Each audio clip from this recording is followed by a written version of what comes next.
Assalamualaikum warahmatullahi wabarakatuh.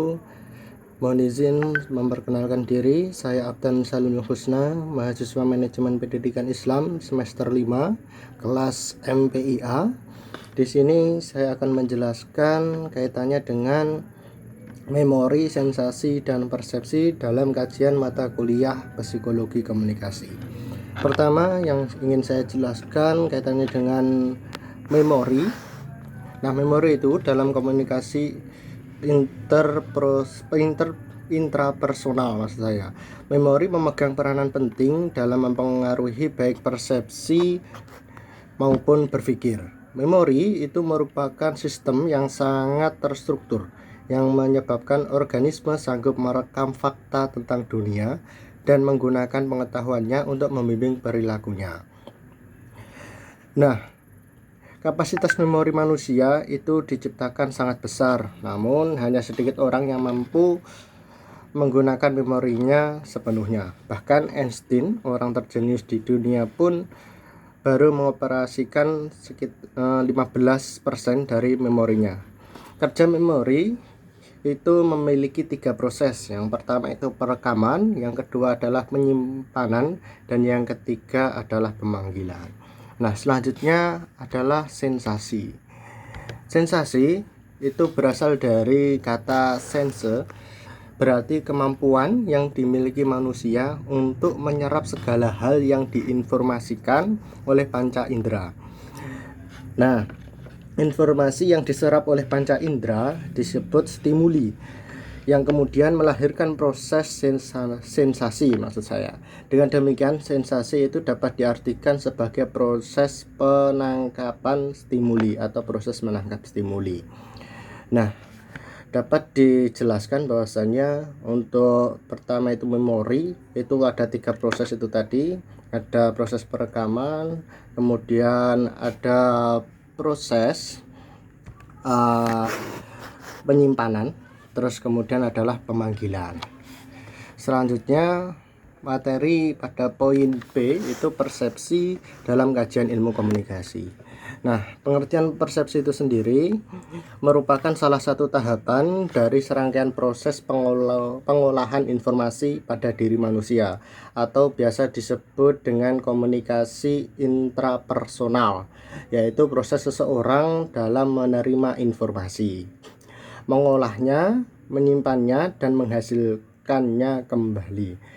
Dan menurut Jalaluddin Rahmat, yaitu persepsi itu dapat diartikan sebagai pengalaman tentang objek, peristiwa, atau hubungan-hubungan yang diperoleh dengan menyimpulkan informasi dan menafsirkan pesan tersebut. Nah, di sini persepsi memiliki banyak sekali pengertian. Secara sederhana, persepsi itu mengandung arti cara seseorang dalam memahami sesuatu atau bagaimana ia melihat suatu objek.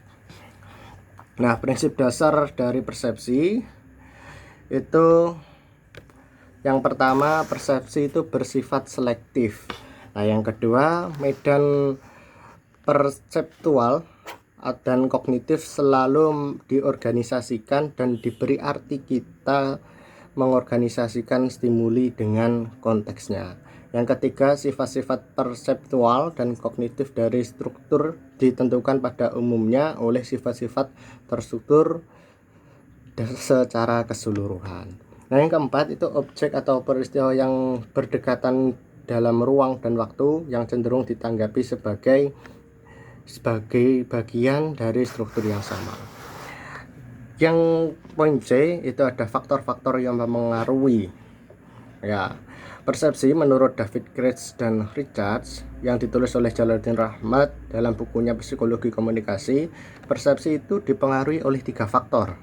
Nah, yang pertama itu perhatian, yang merupakan proses mental ketika stimuli dan rangkaian stimuli menjadi menonjol dalam kesadaran pada saat stimuli lainnya melemah.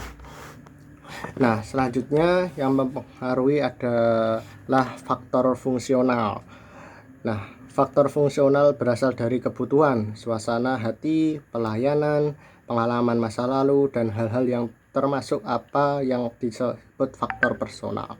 Pada dasarnya, persepsi tidak ditentukan oleh jenis bentuk stimuli, tetapi tergantung pada karakteristik orang yang memberikan respon terhadap stimuli tersebut. Secara fungsional, persepsi bersifat selektif.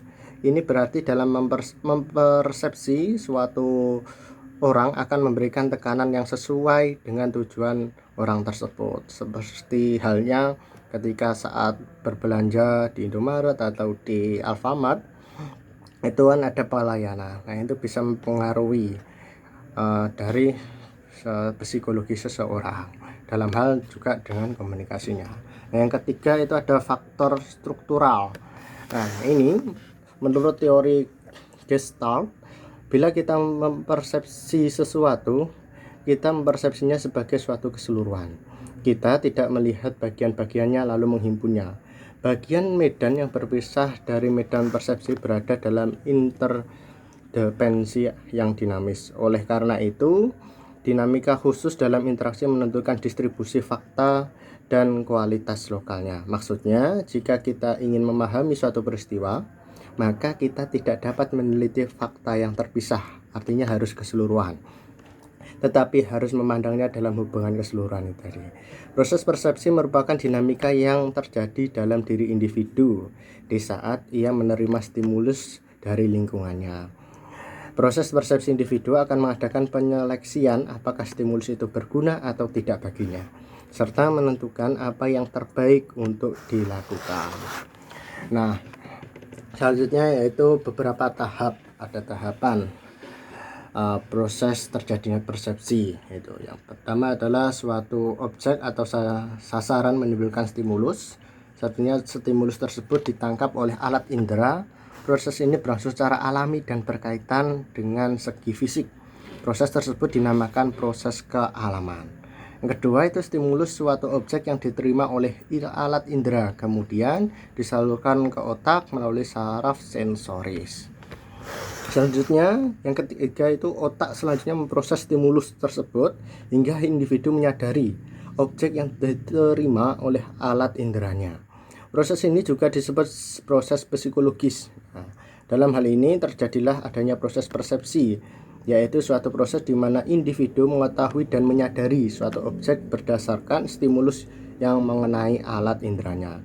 Stimulus yang ditangkap oleh indera terbatas jenis dan jumlahnya karena adanya seleksi. Kemudian hanya sebagian kecil saja yang mencapai kesadaran pada individu. Individu cenderung mengamati dengan lebih teliti dan cepat terkena hal-hal yang meliputi orientasi mereka. Keadaan menunjukkan bahwa stimulus tidak hanya dikenai satu stimulus saja, tetapi individu dikenai berbagai macam stimulus yang ditimbulkan oleh keadaan sekitar. Tetapi tidak semua stimulus mendapatkan respon tersebut. Persepsi dalam komunikasi juga menentukan kita memilih pesan dan mengabaikan pesan yang lainnya. Artinya ketika stimulus itu datang, tidak semuanya bisa ditangkap. Kita ada mungkin kepentingan sendiri mana yang pokok-pokok yang sekiranya kita butuhkan, kemudian menjadi persepsi bagi kita sendiri. Nah, proses persepsi itu yang pertama adalah sensasi, atensi, dan interpretasi. Dapat diartikan itu sensasi seperti itu tadi, bagaimana proses kita menyerap informasi, kemudian atensi kita, sebuah perhatian kita terhadap pesan tersebut, atau bisa disebutkan adalah respon mungkin ya. Terus kemudian ada interpretasi, itu proses pengelolaan pada diri kita sendiri. Nah, yang menimbulkan nanti sebuah persepsi. Seperti halnya ada berita tentang tentang politik, kemudian politik keagamaan seperti tadi. Nah, kemudian kita menerima berita, kemudian kita ada atensi. Dari penyerapan berita tersebut kita ada atensi, ada respon lah. Kita harus sudah ada perhatian terhadap berita tersebut, kemudian kita interpretasikan dengan berbagai sumber yang ada, kemudian kita interpretasikan, kemudian kita muncul sebuah persepsi yang menjadi karakteristik dari diri kita masing-masing.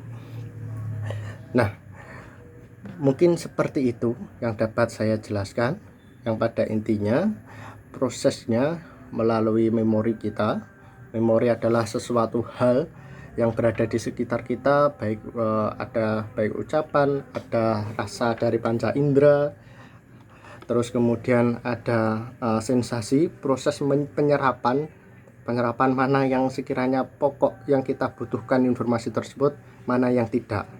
Kemudian baru ada interpretasi. Nah, interpretasi ini yang paling pokok yang ada pada karakteristik diri kita masing-masing. Karena setiap orang itu pasti mempunyai pemikiran yang berbeda.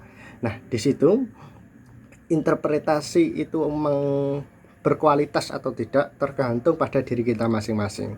Bagaimana cara kita mencermati berita, bagaimana cara kita menelaah literatur yang ada, kemudian kita kait-kaitkan yang muncul pada diri kita setelah kita mendapatkan sebuah memori dan sensasi adalah sebuah interpretasi yang berada dalam pikiran kita masing-masing. Nah, mungkin itu yang dapat saya jelaskan. Atas kurangnya saya mohon maaf. Akhirul kalam, aku qouli hadza wa afu minkum. Wassalamualaikum warahmatullahi wabarakatuh.